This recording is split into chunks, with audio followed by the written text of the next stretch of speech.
Welcome back to another episode of the Resellers Mindset Podcast. My name is Mike, also known as the Used Book Guy on YouTube, along with my friend and fellow full-time reseller, Johnny B.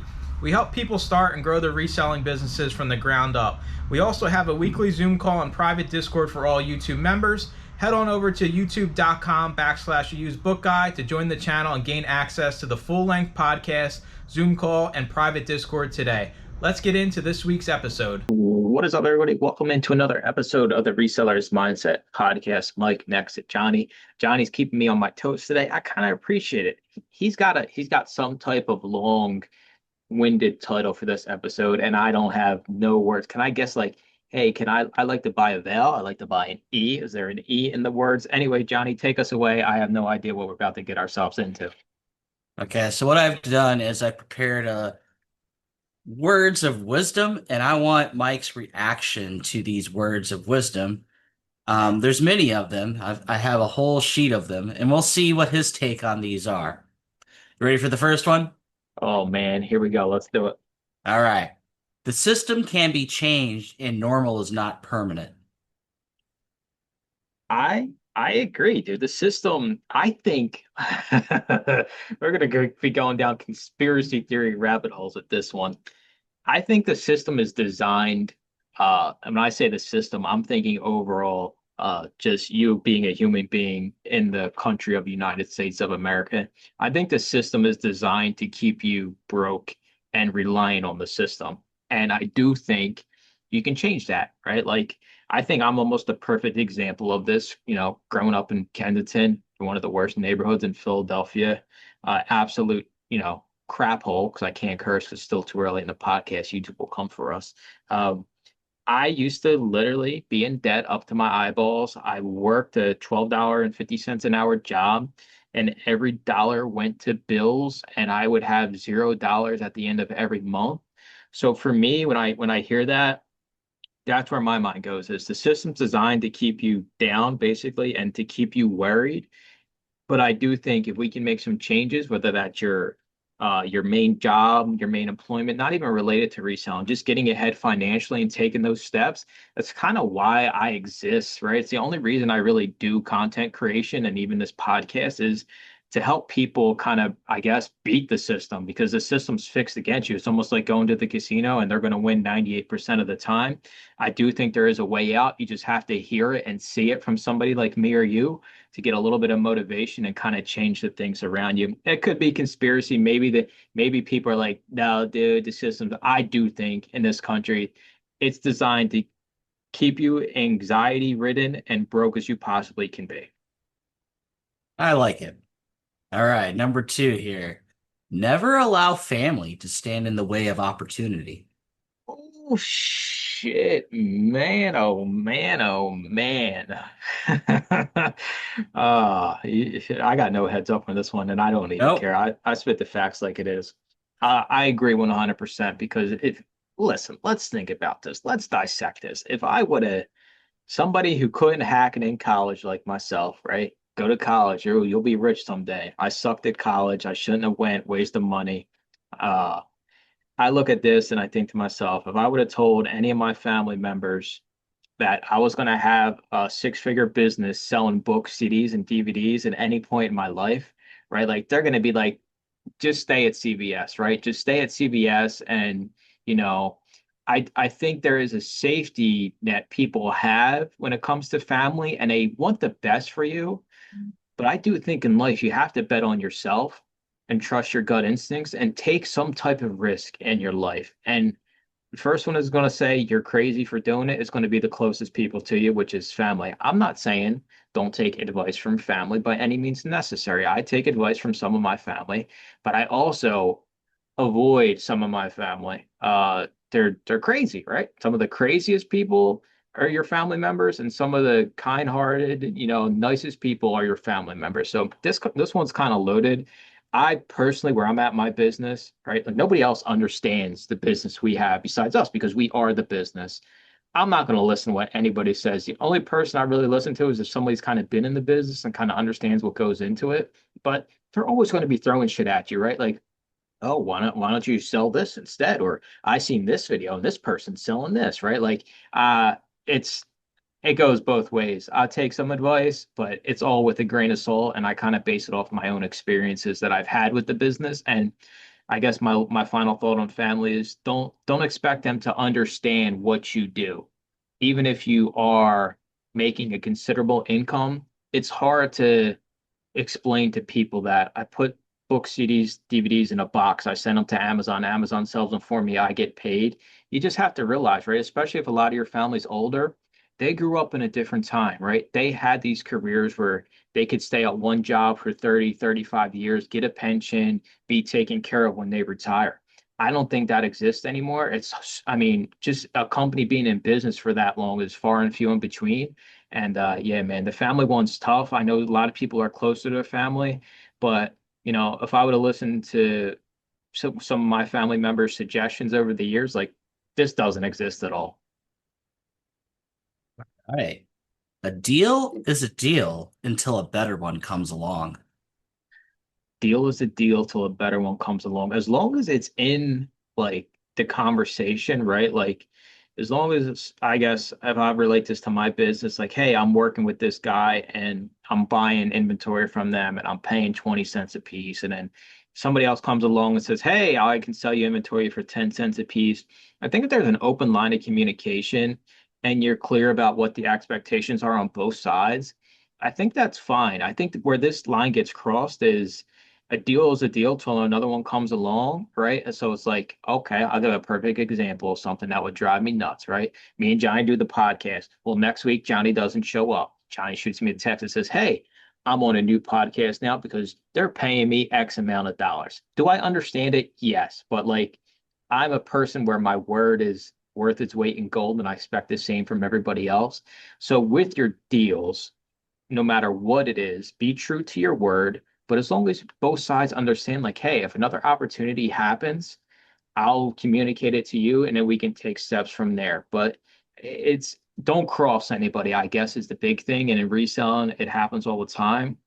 Just be straight up with people. And, when you tell somebody something, like, you better mean it on the back end because I'll be the first one to cut your ass right out of my circle, right out of my whole life when it comes to saying I'm going to do one thing and then you do the complete opposite, where you just leave me in the dark and there's no community. It's so easy to communicate. Dude, we live in a world where you can communicate, but like people can't do it, right? Like Facebook Marketplace. Anybody that's ever tried to sell anything on Facebook Marketplace, is it still available? Yes, I'll be there Saturday. Saturday comes, here I am. I shoot a message, hey, it's 10 o'clock. Where are you at? Nothing back. This is a never ending cycle of just people just don't give a shit. And it drives me nuts. A deal is a deal until a better one comes along, as long as there's a line of communication within it. All right. There's usually an opportunity to be of service. There always is. I mean, I think I mean, we're basically in the service industry. If you think about some of our relationships that we have, right? Like, I mean, hell, your whole consignment is a service business. You provide a service for me to sell my stuff that I don't want to waste time with. And I you think provide this, a service to the library to get library deals. It's a yeah, trickle yeah, yeah. down. Yeah, Yeah. dude, it's a service. We are the service industry. And I think it's the greatest opportunity as an entrepreneur, whether that's reselling, right? Because we're basically supply chain, we're supplying people, that's a service, or whether that's having a landscaping business or having a real estate. I think the service industry is going to be the forefront right along with the trade skills, right? Like the mechanics, the plumbing. I think the service industry is right up there because we live in a society where people don't want to do things themselves. They'd rather pay money to have somebody else do it. So that gives us a whole crazy opportunity. I mean, think about it. There's people out there right now that go around and they scoop people's poop from their yard and make six figures, right? Like they provide the service of scooping dog crap and their businesses are doing well over six figures. And it's just crazy to me. There's so many ways to make money in the service industry, but you do kind of got to be a people person. Not really in my line of work. You can just have one or two conversations a month and kind of get the inventory. But I love the service industry because I know people are lazy and you can kind of capitalize at that in a financial way as long as it's above grade and you're actually doing the service that you said you're going to provide for them. What's up, Amazon sellers? We wanted to take a second to talk about GoToLister, the software me and Johnny both use to list and manage our inventory and grow our businesses. With the fastest listing speeds out there and built-in profit analytics, it's a no-brainer. Easily and quickly have items available for sale using 2D barcodes and get more for your items with its built-in smart pricing. Make sure to check out the 30-day free trial at gotolister.com/Mike or using the link in the description below. The problem with the race to the bottom is you might win. I've been doing it for years, dude. I'll tank every Amazon listing in the universe. Who cares? Because we got to sell our items. You can have an inventory. We relate this directly to reselling, you got 1,000,000 items. Cool. What's that doing for you? That's probably, if your average buy costs $1, that's $1,000,000 of inventory sitting there. Let's get everything sold today, not yesterday, not maybe next week, not Prime Day, not Christmas Day. Let's get everything sold today. And if that means I got to be the penny scumbag undercutter, or every single eBay listing I do, which I used to do, I always listed mine at the cheapest price regardless. I'm a firm believer in we need to make some damn money. And what do most people look at when they're shopping online? How cheap can I get this for? Sure, in Amazon, it's a little bit different because they kind of got it configured to the buy box where people are just so lazy they just click buy now. But I mean, anywhere else, we got to be the lowest price, and everybody's going to be pissed off and be like, well, I got something that's super collectible and I know what I got. And I sit here and say, okay, come talk to me in 6 months when that thing's still sitting on your shelf and I've sold 5,000 items because I was the lowest price and my bank account continues to go up, and you continue to have your super collectible item and I know what I got, and it's only going to go up in value, Johnny, if I just keep it listed for 20 more years in my garage. Dude, this is, I mean, let's be real. Amazon's a race to the bottom. Don't care what anybody says. I've done this and I showed results over the past 5 years. Price is the main contributing factor to selling items on Amazon. Keep all of the slander off my timeline of matching the buy box, or there's blind spots. Blind spot my ass. It's not going to pay your electric bill at the end of the month. Let's sell everything. And if I got to be the penny undercutter, if me and Johnny are on the same listing, guess what? We are tanking that listing and it's going to be sold for $3. Well, Mike is. I'm just waiting my turn in line. Yeah, well, I'm not waiting. I'm tanking everything. Lowering expectations can increase satisfaction. Oh yeah, dude, you can't be crazy with this. Especially if I relate this directly to me.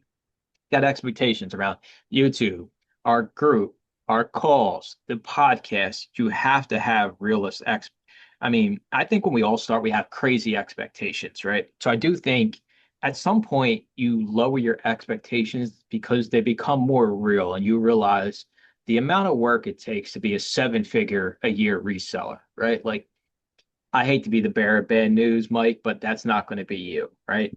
So you have to lower your expectations to something that's real. And I think when we start, we always have these crazy grand ideas of like, I'm going to be the biggest mega seller ever. And you have to be more of a realist. I wouldn't consider it lowering expectations as it is accepting the business you have and what you can turn it into, because there's limitations to this, man, right? Like, we say the inventory is all there, but there's only so many hours a day. There's only so many places around us we can get it from. If we max out everything, then your expectations are it is what it is at the end of the day. So yeah, I mean, I'm not saying be like, well, I'm just going to be, I can't sell $1,000 a month, so I'm just going to go for $10 a month, right? Like, that's sissy la la stuff.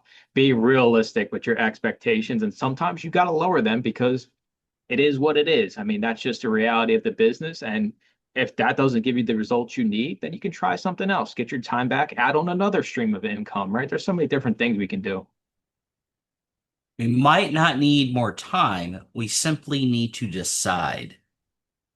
Oh yeah, dude, 100%. I mean, come on. This is like this one drives me nuts, right? Because if we keep doing the same thing, if we keep being a crappy reseller with crappy listings and crappy products, all the time in the universe is not going to save you. Time is the most valuable thing we have. We can experiment with things. You're like the king of crazy experiments. You probably got like 30 different ones going on right now. I think you have to try different things, but I do think the reselling overall spectrum has been stagnant for a while now. I think we are seeing a little bit of innovation with the live selling and the different AI tools out there. But I still think there's a lot of people that are listing the same way that they did in 2020 when anybody would buy anything on the internet, right? Because we couldn't leave the house. And those people, unfortunately, go away with time. And they may seem like they're the loudest in the room because they are, right? They cry and they whine about everything. But if you're not doing nothing different, I mean, think about how much we've changed just this year alone in our businesses. Time ain't going to save us, dude. Time is our enemy, right? Like it's not our friend. So just keep doing the same stupid stuff. Like you can do that for the rest of your life and you'll be exactly where you're at. You won't even be exactly where you're at today. You will be worse off because things are going to continue to change. And you go out of business like Kmart, right? No more blue light specials. Nobody's running to the end cap to buy the blue light specials no more because Kmart, you walk into Kmart and you feel like you're taken back to 1980 and we were living in the 2000s. Helping someone get what they want is easier than changing what they want. So this is like philosophical, helping someone get what they want. Say it one more time. Helping someone get what they want is easier than changing what they want.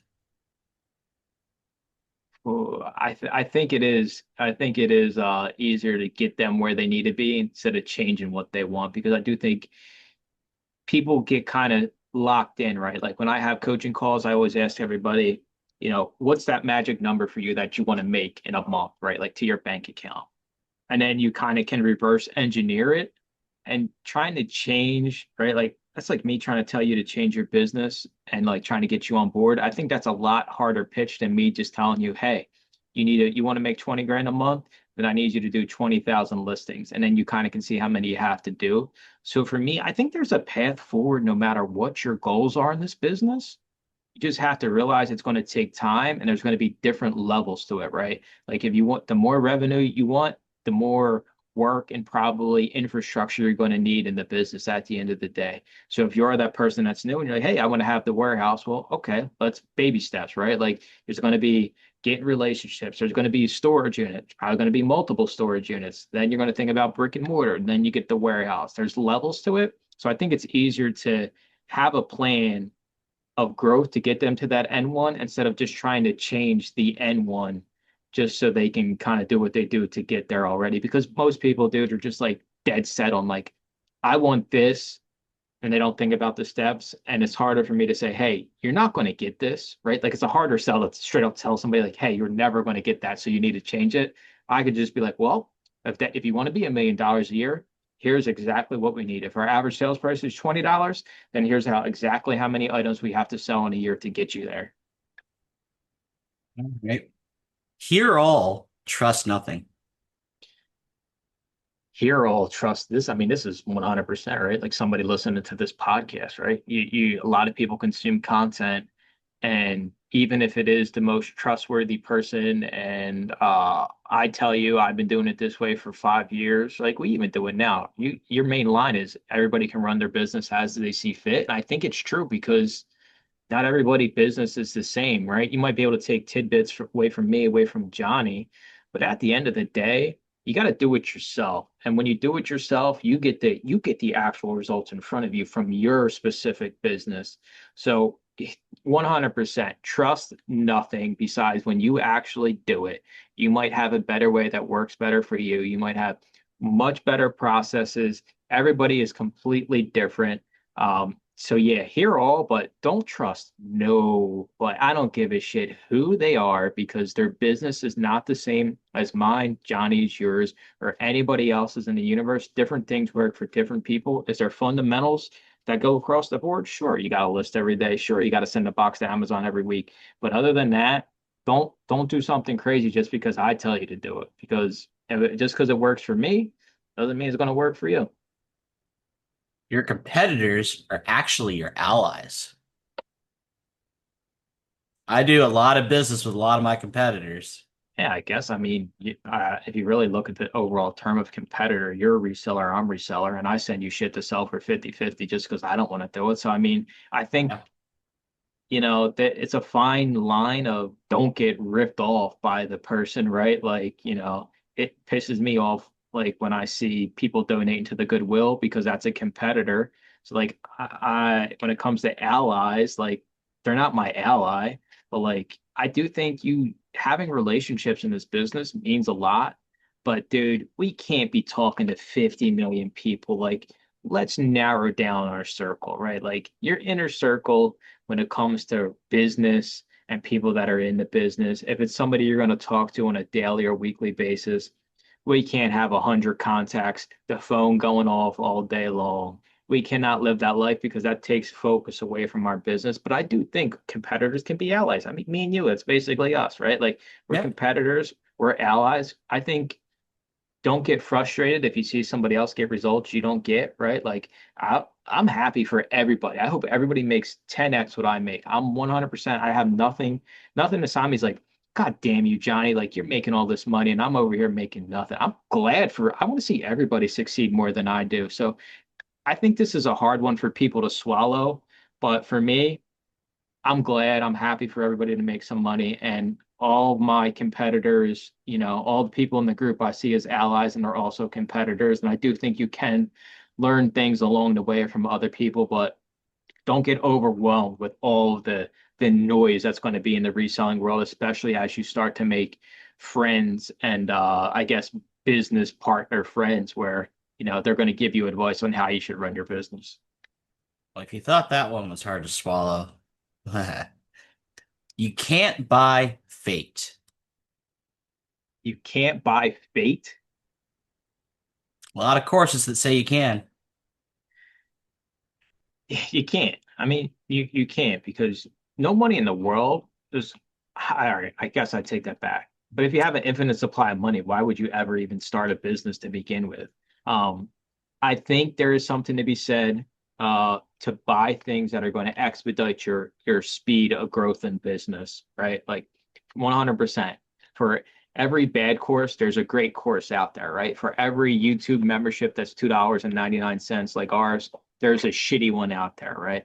I think leveraging capital, if you have it, to kind of grow your business a little bit quicker or hear from somebody that's been doing it longer than you have and, has a proven track record.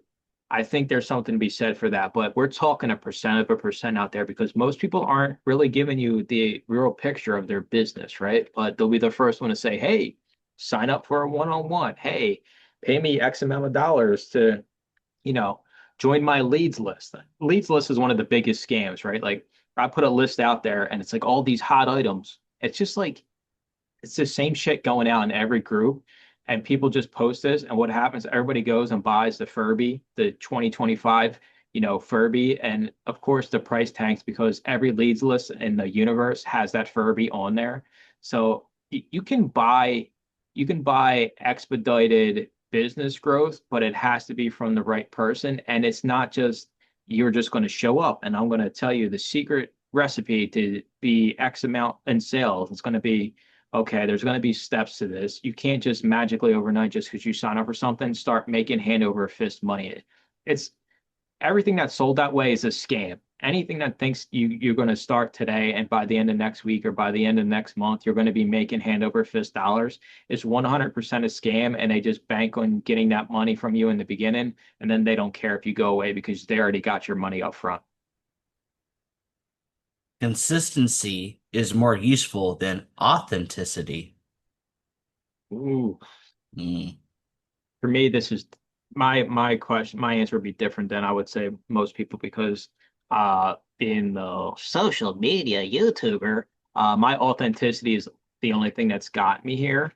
Uh, could I get away with not being consistent and still have the YouTube channel and still make some money in the business? 100%. But if you're the person that maybe likes to inflate your numbers, but you're consistent with the business and you're actually making money, at the end of the day, you got to be consistent regardless, right? So that's a tough one, man. I think you can go either way on this. I do think there's a lot of people that put false numbers out there, right? Like my bars on Amazon, I'm selling X amount of dollars, right? But if they are consistent, they're actually doing something to make those sales to get them there. Uh, Authenticity is a lot harder, I guess, personality trait to come by in this community, right? Like you see it from a lot of us personalities are 100% authentic. But like I said before, for every one of us that's genuine and shows you everything that goes on and all the fees that come out, there's 10 others that are like just trying to scam you into something. So I think you got to do both to kind of get where you want to be, right? I can be authentic on YouTube, but my business is what pays my bills. So like I got to be consistent in my business along with being authentic.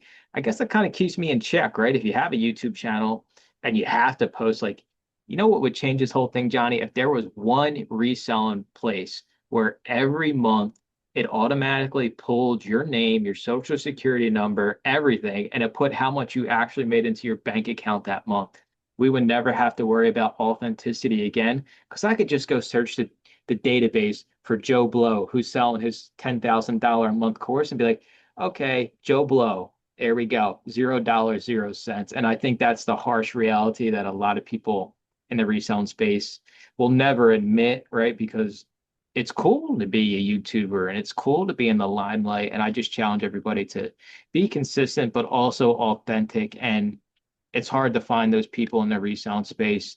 Um, and yeah, it's you got to do both. But unfortunately, more people, I don't know. What do you think? You think more people are consistent or authentic? I think people are more authentic. It just as the adage, everybody has the best intentions, right? I Or guess so. or do as I say, not yeah, that one. I, Uh, I think it's easier to be authentic when you're consistent because then you got the shit to back it up, right? Like it's a there you lot go. easier for Yeah. me. It's a lot easier for me to say, hey, let's do a video on my numbers when that money's rolling in, right? Like it's a lot when you got the hard proof right there, sure, like this is me, this is who I am. So I think consistency creates authenticity. Commit to one thing at a time. Oh, dude, 100%. Oh man, this is a story of my life. I've tried so many damn different business models. I've tried so many different things. Uh, Things can exist within the business, right? Like the podcast. Me and you, we make peanuts off this podcast 100%, but we still do it to help others. And we have it to a point where it doesn't eat up a lot of our time. But you can easily be distracted. I've tried faceless YouTube channels. I have an Amazon influencer store. I have the group. We got weekly calls. I got the coaching calls. I got so many different things, and I realize your one focus has to be like 95%, which is my Amazon business. You give that 5% to other things you want to try, maybe other things you enjoy that generate income, but you cannot stray away from your main source of income if we're doing reselling to make money. That has to be our focus. And I know it's a hard pill to swallow for some people, but I had a coaching call this past month that was exactly this. We're doing Amazon, we're doing eBay, we're doing whatnot. So what happens here is we start to lose results from our main one, right? In this case, it was Amazon, right? Getting great results on Amazon, but you start a whatnot channel. You enjoy doing whatnot 100%, right? You're like, I really love doing whatnot. But your main source, which is your Amazon, falls off. Well, the challenge you have here is you got to pick a lane. You got to commit to something because if you keep doing this, you're never going to get the real results that you possibly could from whatnot. And your Amazon business is going to continue to slow down, along with your eBay business is going to continue to slow down. Instead of just saying, I'm going to do 95% whatnot, 5% between Amazon and eBay, then you can kind of make a decision. Do I want to be full-time whatnot? Do I want to be full-time Amazon? But the problem is we're so scared to just cut a big part out, right? Like my eBay business. Like I could list an item a day, but like that's not efficient. It's a waste of time at the end of the day. So like you gotta cut all this shit out and stop trying to juggle all these platforms and cross listing and this and that. Do something really good and knock it out of the park. You'll get way better results instead of being the person that just thinks doing more things is going to make you more money. All right, we're gonna end on this last one here. It's real philosophical. The greatest happiness is to know the source of unhappiness. Yeah, dude, I think you're right. I mean, if you know You know what makes like you unhappy. yeah, what makes you unhappy, what makes you for me, like I this sounds so damn greedy. Like, I mean, I guess money is the root of all evil, but it can also be the root of all happiness. and being broke and now having a little bit of money where I don't stress as much. Like I want to keep my stress levels down to a minimum. And, being unhappy for me is being super stressed and anxiety ridden. So for me, my whole focus is to do the opposite of that. I, it's tough, man. I think everybody's different. Like with a lot of these uh Buddha-esque, quotations you're throwing at me, like we say, everybody's situation is completely different. Everybody has a completely different set of circumstances, set of challenges that they have standing in front of them. And I think if we can just navigate ways and build a business around that works best for us, that is all that matters. I mean, sure, can you go hard and you can really bust your ass and get things done for a period of time? Yes, but the sacrifice, it has to be for something, dude, right? Like if we're just doing this and we're not getting no progress, we got to make a change. That goes for anything, right? It's like back to the one, where you just work a job and you get a 2% raise every year, right? Like it's comfortable, it's there 5 days a week, but like the way to wealth in this country anymore is entrepreneurship and building something and providing a service or a product that is not out there. That's how you're going to get ahead. And I don't know, man. What are your overall thoughts on some of these? I think we have to define our own personal character and our protocol for human decency. Once you know that, you know how to answer the majority of these questions. You pretty much have done that already. So you that's why you didn't really miss a beat after all of these questions I asked you. People that haven't figured that out yet, they would pause and stutter and ponder on this, and they would, I don't know, take 10 minutes to get an answer for one of these questions. So once you know that, the answers I think are going to be different for each individual, like you were kind of previously saying. Um, like I'm a big proponent in thinking for yourself, and sometimes people don't know how to do that until the day they die, or they never get there. Um, and your attitude and the way you carry yourself, what defines you. When we think of Mike, who is Mike? And people can say Mike's pretty much a straight up guy, and he'll tell you exactly what is on his mind. He's not really hiding anything. So people like that, I think, can answer these questions. Yeah, dude. I mean, it's tougher for us, right? Like, you got your call later today, and like you could be having a shitty day, right? Like, we have no idea what's going on in your day today, right? Like, maybe this is one of the worst days for you. Maybe it's, some type of anniversary of somebody passing, and like at the end of the day, we do make sacrifices. Sometimes we got to put on, a happy face. We got to smile in front of the cameras, right? And that's just the path we choose. But I think as we kind of define ourselves throughout this journey of reselling, we can we learn how to better handle different situations, right? Whether that's personal, whether that's business related. And it does come from having a group of people around you that are upstanding people that will give you the straight answer, right? Like if Johnny gives me advice and it's absolutely stupid, I'll tell him that's stupid and vice versa. But it's hard to find that small group of people that will just be real with you because people will just bullshit you and tell you what, they think you want to hear. When in actuality, like we don't want to hear that.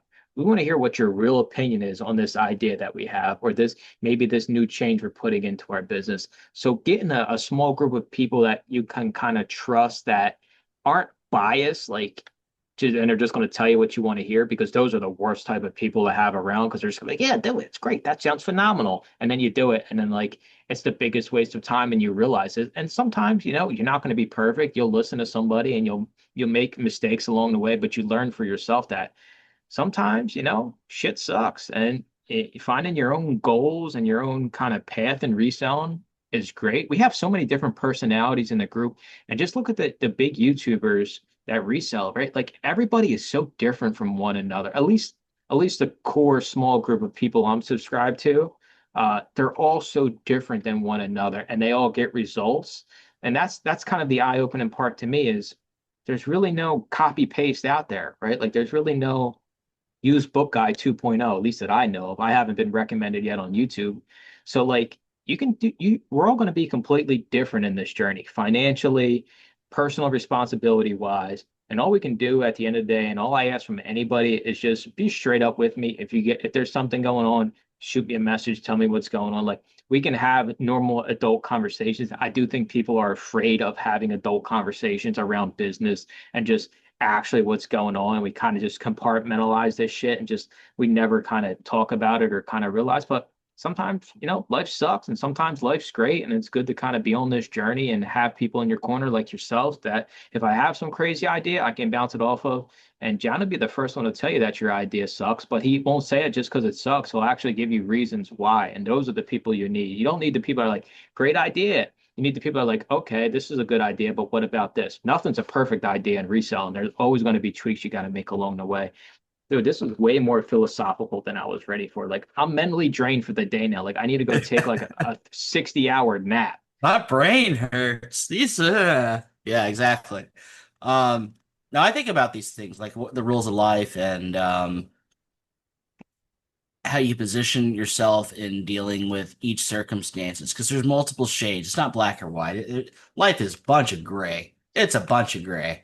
And how you navigate through these gray shades, no pun intended, booksellers, and or stay on the side of white or stay on the side of black. I mean, it's all going to be different. Everybody's going to have a different pathway. I'll wrap it up here with this last final thought. Well, I don't know if this is the exact quote because I suck at this shit, right? I'm just a guy that sells shit and makes some money online. You are the company you keep. Is that it? Is that the exact wording of it? I believe that is 100% true. You should surround yourself with honest, trustworthy, hardworking, successful people. Believe it or not, if you are not honest and you're not hardworking and you're not successful, surrounding yourself with those people will put you on the track. But it also works the opposite way. If you're successful, hardworking, and you surround yourself with a bunch of slackers, then guess what? It's going to rub off on you. That's why you need good people. Surround yourself with good people. If you don't have friends or family, then get in a reselling group. There's plenty of genuine people out there. You'd be amazed at the relationships and connections I've built over the years of doing this. So there's always an outlet for you, good, bad, negative, positive, crazy idea, smart idea, whatever it may be. That's going to do it for this week's episode. Johnny, thanks for kind of picking my brain. I'll probably get shit in the comments, but I don't care. I do what I do. And I was planning the whole time. I didn't care about your answers. Yeah, we'll talk to y'all next week's episode. Thanks for listening to another episode of the Resellers Mindset Podcast. Today's full episode and all previous episodes are available to all YouTube members, along with the weekly Zoom call and private Discord. Head on over to youtube.com/theUsedBookGuy and consider joining for as little as $2.99 a month.